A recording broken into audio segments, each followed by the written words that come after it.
যখন মৃত্যু এসে যাবে তখন কি করবেন? আপনার বাবা মারা গেলে এখন আপনি কি করবেন?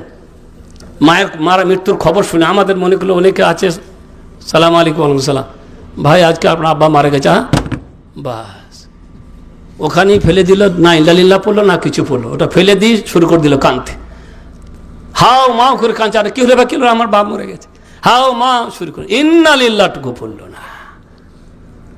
তাই প্রথম যখন মৃত্যুর খবর, বিপদের খবর ধরবেন, প্রথম করণীয় সমস্ত মুসলিমদের আস-সাবর, আস-সাবর, সবর করতে বলে। নাবলুওয়ান্নাকুম বিশাইইম মিনাল খাউফি ওয়াল জু'i ওয়া নাকসিম মিনাল আমওয়ালি ওয়াল আনফুসি ওয়াস সামারাত ওয়া বাশশিরিস সাবিরিন আল্লাযীনা ইযা আসাবাতহুম মুসিবাতুন ক্বালু ইন্না লিল্লাহি ওয়া ইন্না ইলাইহি রাজিউন।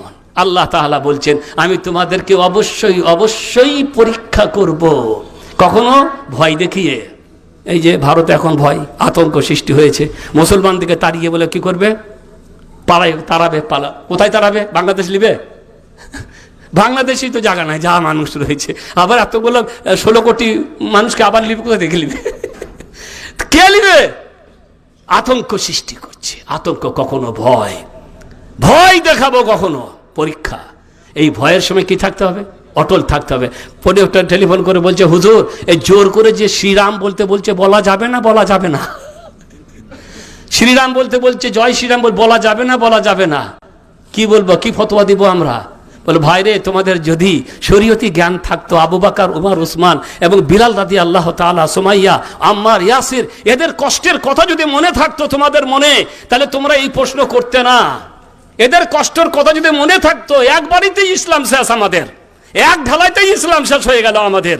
আর বিলাল রাদিয়াল্লাহু তাআলা আনহুকে পায়ের দড়ি বেঁধে মক্কার গলিতে গলিতে টেনে নিয়ে বেড়াতে বেড়াতে যখন রোদ তাপ বেড়ে গেল, উত্তপ্ত তাপ আর সহ্য করতে পারছে না, বিলাল নয়, ওরা সহ্য করতে পারছে না।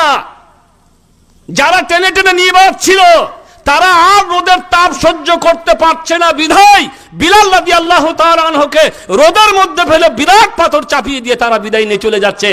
আর বিলাল রাদিয়াল্লাহু তাআলা সেই সময় বলছেন, আল আহাদ, আল আহাদ, আল্লাহ ছাড়া সত্য কোনো মাবুদ, তিনি এক অদ্বিতীয়, তিনি এক অদ্বিতীয়।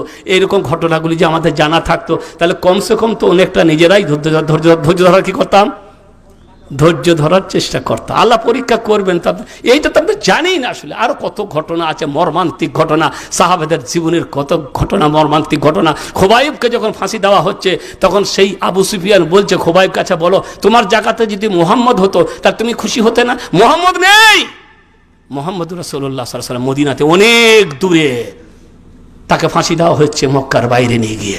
খালি তুমি মুখে বলে দিবে যে হ্যাঁ আমি খুশি হতাম। তো খাবাব রাদিয়াল্লাহু তাআলা আনহু বলছে, আমার জানের পরিবর্তে মুহাম্মদুর রাসূলুল্লাহ সাল্লাল্লাহু আলাইহি ওয়াসাল্লামের পায়ে একটা কাঁটা ঢুকে যাক, এটাও আমি বরদাশত করব না।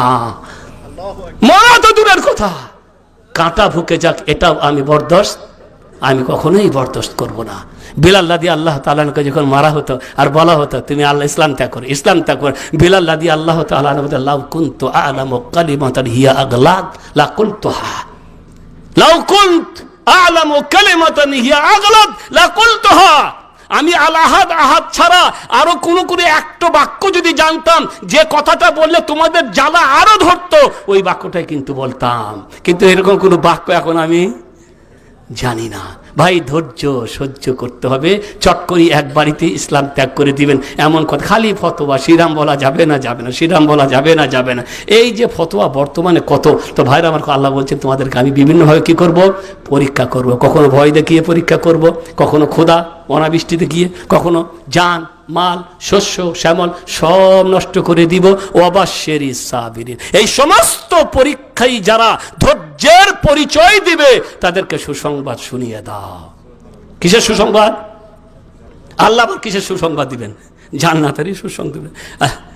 তাদেরকে সুসংবাদ শুনিয়ে দাও। আল্লাযীনা ইযা আসাবাতুহুম মুসিবা ক্বালু, তাহলে কি বলতে হবে? প্রথমে টেলিফোন এলে বাবা মারা গেছে, সঙ্গে সঙ্গে কি বলবেন? ইন্না লিল্লাহি ওয়া ইন্না ইলাইহি রাজিউন। ব্যথিত হবে মন, চোখ দিয়ে পানি আসবে, এটা স্বাভাবিক কথা। মুহাম্মদ রাসূলুল্লাহ সাল্লাল্লাহু আলাইহি ওয়াসাল্লামের ছেলে ইব্রাহিম যেদিনে মারা গেলেন, তখনও তার দিল ব্যথিত হয়েছিল, চোখ দিয়ে পানি আসছিল। আব্দুর রহমানুল আব বললেন, আনতা ইয়া রাসূলুল্লাহ, আপনি কাঁদেন কেন? আপনি তো কান্তে নাসুদ করেছেন না। তখন রাসূল করিম সাল্লাল্লাহু আলাইহি সাল্লাম বললেন, এটা হচ্ছে মায়ার পানি। ব্যথিত হলে অন্তর থেকে কি আসবে? পানি আসবে। তবে মুখ দিয়ে এমন বাক্য ব্যবহার করা যাবে না যে বাক্য ব্যবহার করলে আল্লাহ অসন্তুষ্ট হন।